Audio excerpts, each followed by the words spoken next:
अक्सर आप कुछ इस तरह के सेंटेंसेस को डेली लाइफ में यूज़ करते होंगे, जैसे कि मैं बाल कटवाता हूँ, बाल कटवा लो, मैंने तुमसे खाना बनवाया, खाना बनवा लो। तो इस प्रकार इस तरह के सेंटेंसेस को इंग्लिश में कैसे बनाते हैं, तो चलिए देखते हैं। तो इस प्रकार के सेंटेंसेस को इंग्लिश में बनाने के लिए हम गेट का यूज़ करते हैं। गेट का यूज़ हम वहाँ पे करते हैं जहाँ कोई व्यक्ति किसी दूसरे व्यक्ति को मना कर या फिर राज़ी करवा कर कोई काम करवाता हो, तो वहाँ पे हम गेट का यूज़ करके सेंटेंसेस को इंग्लिश में बनाते हैं। तो चलिए इसके स्ट्रक्चर को समझ लेते हैं। इसका स्ट्रक्चर हो जाता है, सबसे पहले हम सब्जेक्ट लिखते हैं, उसके बाद गेट का यूज़ करते हैं, उसके बाद ऑब्जेक्ट लिखते हैं, उसके बाद वर्ब की थर्ड फॉर्म का यूज़ करते हैं, उसके बाद बाय लिखते हैं, उसके बाद अदर पर्सन। तो चलिए इनको एग्जांपल्स के माध्यम से अच्छी तरह समझने की कोशिश करते हैं। यहाँ पे देख सकते हैं पहला सेंटेंस है, मैं बाल कटवाता हूँ, यानी कि मैं किसी व्यक्ति को मना कर या फिर राज़ी करवा कर या कह सकते हैं कन्विंस करा कर मैं उस व्यक्ति से बाल कटवाता हूँ। यानी कि जब किसी व्यक्ति को कन्विंस करा के उससे कोई कार्य कराया जाए तो वहाँ पे गेट का यूज़ किया जाता है।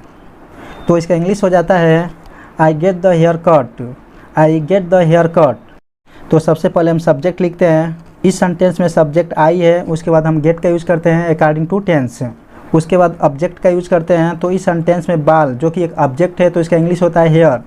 ऑब्जेक्ट लिखने के बाद वर्ब की थर्ड फॉर्म का यूज़ करते हैं, तो कटवाना, कटवाना का इंग्लिश होता है कट, और कट का थर्ड फॉर्म होता है कट। तो इसका इंग्लिश हो जाता है I get the hair cut, I get the hair cut means मैं बाल कटवाता हूँ। अगला सेंटेंस है मैं तुमसे बाल कटवाता हूँ, तो इसका इंग्लिश हो जाता है I get the hair cut by you, I get the hair cut by you, यानी कि मैं तुमसे बाल कटवाता हूँ, मैं तुम्हें कन्विंस करके मैं तुमसे बाल कटवाता हूँ। जैसे कि आप देख सकते हैं पहले सेंटेंस में बाय के साथ किसी पर्सन का यूज नहीं किया गया है, क्योंकि मैं जिससे बाल कटवाता हूँ उसके बारे में जिक्र नहीं किया गया है। यदि सेंटेंस में जिस व्यक्ति से कोई कार्य कराया जाए और उस व्यक्ति के बारे में उस सेंटेंस में कोई जिक्र न किया गया हो तो उस सेंटेंस को इंग्लिश में बनाते समय बाय के साथ हम किसी पर्सन का यूज नहीं करेंगे। तो चलिए और भी एग्जांपल से समझते हैं। अगला सेंटेंस है हमने खाना बनवाया। तो इस सेंटेंस में आप देख सकते हैं हमने खाना बनवाया, जिस व्यक्ति से खाना बनवाया उस व्यक्ति के बारे में कोई जिक्र नहीं किया गया है। तो इस सेंटेंस को इंग्लिश में बनाते समय हम बाय के साथ किसी पर्सन का यूज नहीं करेंगे।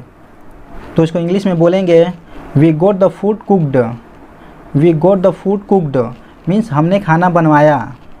यहाँ पे गेट के जगह हम गोट का यूज़ किए हैं अकॉर्डिंग टू टेंस। अगला सेंटेंस है हमने तुमसे खाना बनवाया, हमने तुमसे खाना बनवाया। तो इसको इंग्लिश में बोलेंगे we got the food cooked by you, we got the food cooked by you means हमने तुमसे खाना बनवाया, यानी कि हमने तुम्हें कन्विंस करके खाना बनवाया। अगला सेंटेंस है बाल कटवा लो। अगर आपको बोलना हो बाल कटवा लो तो उसको इंग्लिश में बोलेंगे get the hair cut, get the hair cut. कुछ इस तरह के सेंटेंसेस को इंग्लिश में बनाते समय सबसे पहले हम गेट का यूज़ करते हैं, उसके बाद ऑब्जेक्ट का यूज़ करते हैं, उसके बाद वर्ब की थर्ड फॉर्म का यूज़ करते हैं।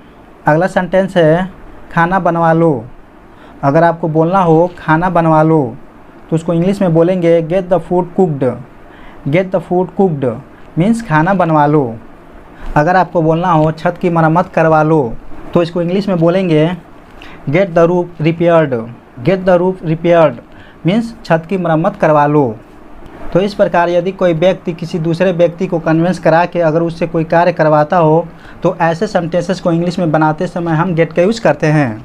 यदि वीडियो अच्छी लगी हो तो आप हमारे वीडियो को लाइक कर सकते हैं और चैनल को सब्सक्राइब कर सकते हैं ताकि न्यू अपडेट पाते रहें। तो आज की वीडियो में बस इतना ही, मिलते हैं नेक्स्ट वीडियो में, तब तक के लिए नमस्कार।